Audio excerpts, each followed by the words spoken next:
अस्सलाम वालेकुम नाजरीन, मेरा नाम है हारून इजाज। उम्मीद करता हूँ आप सब खैरियत से होंगे। 13 मार्च 624 ईस्वी 17 रमजान सन 2 हिजरी, ये एक ऐसा दिन था जिस दिन इस्लाम और मुशरिकीन मक्का के दरमियान एक बहुत ही बड़ी जंग लड़ी गई थी। और ये जंग बदर के मैदान में लड़ी गई थी, इसीलिए इस जंग को गज़वा बदर कहा जाता है। ये एक ऐसी जंग है जिसकी वजह से इस्लाम को ना सिर्फ मक्का के अंदर बहुत ज्यादा इज्जत मिली थी, बल्कि मक्का के इर्द गिर्द जितने भी कबाइल थे, तमाम कबाइल के अंदर इस्लाम का बहुत ही ज्यादा नाम रोशन हुआ था।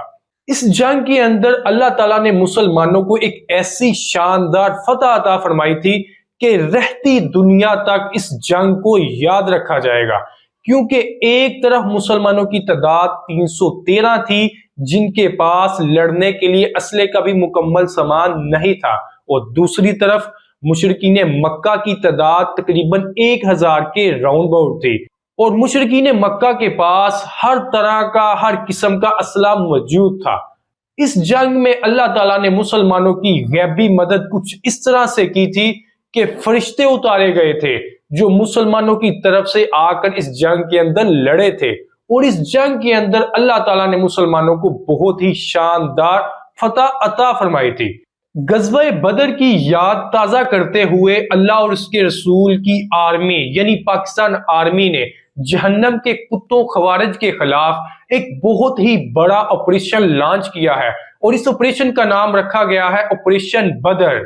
आज से तकरीबन 1450 साल पहले जब गज़वा बदर की जंग लड़ी गई थी, तो उस वक्त मार्च का महीना था, और उस वक्त भी माह रमजान का बरकतों वाला महीना था।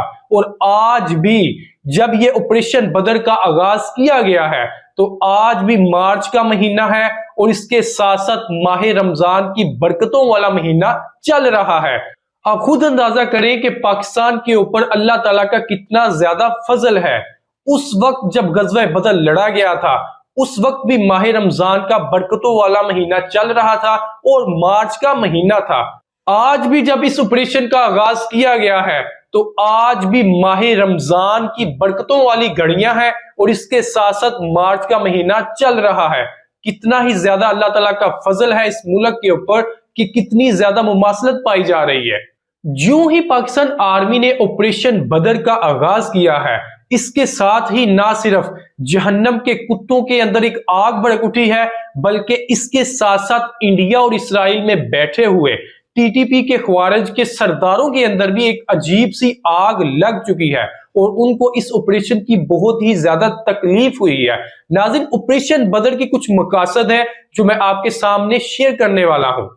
ऑपरेशन बदर के 4 बड़े बड़े मकासद हैं। इनमें से पहला मकसद ये है कि टीटीपी यानी जहन्नम के कुत्तों के जो बड़े बड़े लीडर्स हैं, जो पाकिस्तान के सूबे केपीके के मुख्तलिफ इलाकों के अंदर छुपे हुए हैं, सबसे पहला मकसद ये है कि इन सरदारों को, इन लीडर्स को ढूंढना है और इनको एलिमिनेट करना है, इनको जहन्नम तक पहुंचाना है। ऑपरेशन बदर का जो दूसरा सबसे बड़ा मकसद है वो ये है कि पाकिस्तान की वो तमाम सरहदें जो अफगानिस्तान के साथ लगती हैं, फिर उसके साथ ईरान के साथ लगती हैं, इंडिया के साथ लगती हैं, या दीगर जो सरहदें हैं, उनको मजबूत और नाकाबिल तस्खीर बनाना है, ताकि ये जहन्नम के कुत्ते और दहशतगर्द जो पाकिस्तान की सरहद अबूर करके आ जाते हैं, इनको रोका जा सके। ऑपरेशन बदर का तीसरा मकसद ये है कि अवाम के अंदर शऊर पैदा किया जाए, कबाइल को, अवाम को मुत्तहिद किया जाए, ताकि दहशतगर्दी की इस जंग के अंदर तमाम पाकिस्तानी एक प्लेटफॉर्म पर इकट्ठे हो सके और वो इन ख्वारिज के खिलाफ पाकिस्तान आर्मी की सपोर्ट कर सके।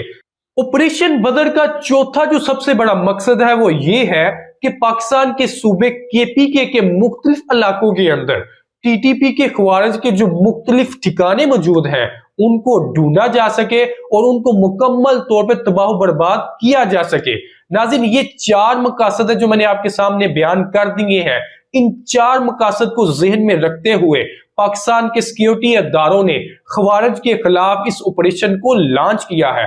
जो ही ऑपरेशन बदर को लॉन्च किया गया है, ना सिर्फ टीटीपी بلکہ انڈیا اور اسرائیل کے اندر بھی اس کی بہت زیادہ آگ لگ چکی ہے، ان کو بھی اس کی بہت زیادہ تکلیف ہوئی ہے کیونکہ ان کی اب انویسٹمنٹ ضائع ہونے والی ہے۔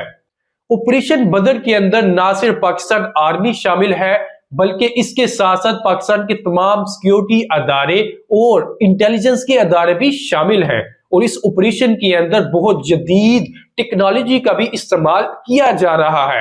ناظرین، یہاں پر میں اپنی پاکستانی عوام سے یہ ریکویسٹ کرنا چاہتا ہوں کہ اس آپریشن کے اندر اپنے سیکیورٹی کے اداروں کو سپورٹ کریں۔ میں آپ سے ریکویسٹ کرنا چاہتا ہوں کہ آپ اپنے سیاسی اختلافات ایک سائڈ پہ رکھیں اور اس آپریشن کے اندر متحد ہو جائیں تاکہ دہشت گردی کے اس ناسور کو مکمل طور پر ختم کیا جا سکے۔